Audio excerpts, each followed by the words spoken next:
How's it going, folks? Welcome back to another video. So right now, it's springtime, which means a lot of things. It means fishing, it means turkey hunting, and also means mushrooms.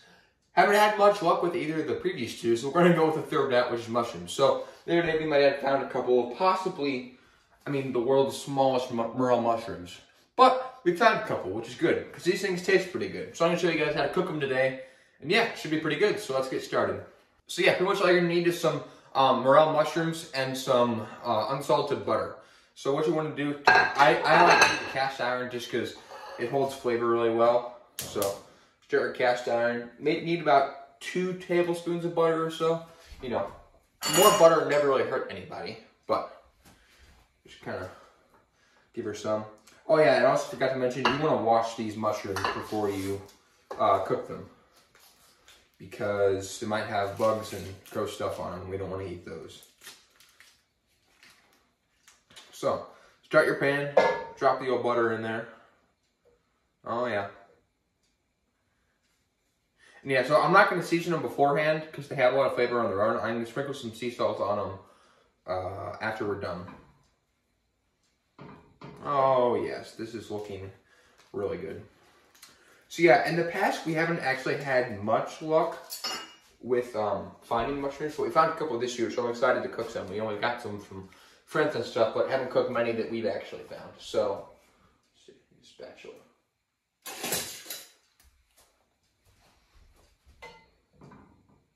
Yeah, so you're just gonna wanting to let this butter melt all the way before you toss your shrimps in there, because you want to get it nice and it's kind of like frying them, but just in the butter in the bottom. It's like a mix between sauteing and frying.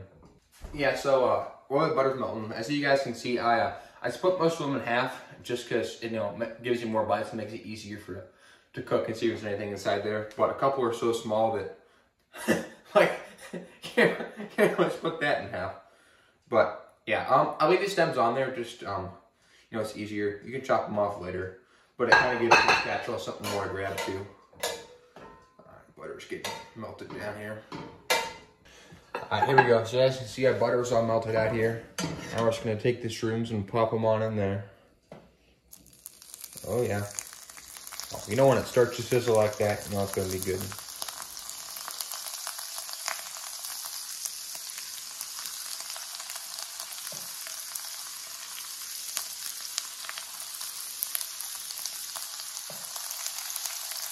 You definitely got too much butter.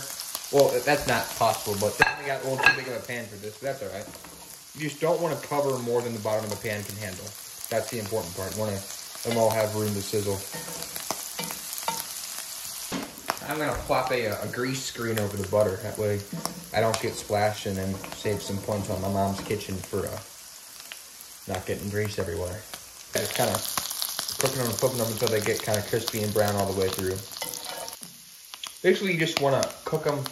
You don't want to undercook them because then they do have some toxins in there still if you don't cook them all the way. But giving these things plenty of butter frying.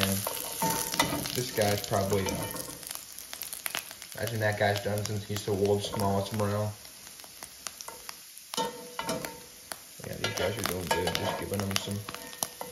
Oh, these are almost done too, probably. That guy, oh yeah, just a little nugget there. The disappointing part is they shrink up pretty quick once they start to get cooked, because they lose all their liquid, which is a good thing, but it's also a little scary, or not scary, just a little disappointing when you get shrooms that are like that big. Looks like it's about what I'm gonna get here. Oh yeah, just just play it by ear, or just by looks. When they're kind of done sizzling, then make it pretty brown on the outside, they're probably about done. But yeah, just cooking like little morel nuggets there. Ideally, you find bigger mushrooms, and then it's actually almost similar to like cooking a steak. But these guys are pretty tiny. You guys are looking about done. They're kind of browned all the way through there. Oh yeah, those are looking mighty tasty. Alright folks, so finished product here. looking a little less desirable than the original product, but this still tastes great, I bet. This guy, he got a little too crispy, but... Oh gosh, it's actually so good. Add a little salt to them.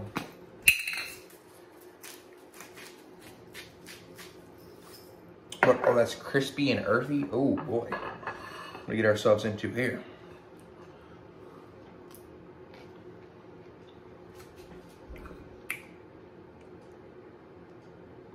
Holy cow, guys. Okay, that's good. That's that's really good. Just a little nugget of Morel, but it's so earthy. Fire. That's fire. Now I see why they serve these with like fancy steak restaurants and stuff. Actually, our local produce chain buys them for like 35 bucks a pound, but it's got a problem for me when I can't, you know, find them anyways. Or I find ones that are just small. That's good. They have that like earthy flavor. It's just cool to me to see, like, feel at the table kind of, you know. Like, we pick these, we saw how they were picked, saw how they were growing, saw how they got transported, then saw how they got cooked. That's just cool to me how we, you know, kind of reusing our resources there. But anyways, thank you guys for watching. Appreciate you. Hopefully you guys learn how to cook some mushrooms. If you're lucky enough to find some yourself, then you can also do this. So eat one more, they're so good. Anyways, appreciate you guys. Thank you for watching. Hopefully you guys get out this spring, find some Morel mushrooms. Hopefully get on a couple turkeys too. I'm struggling to do that, but hopefully we'll have some turkey videos coming soon. So appreciate the view. Catch you all later.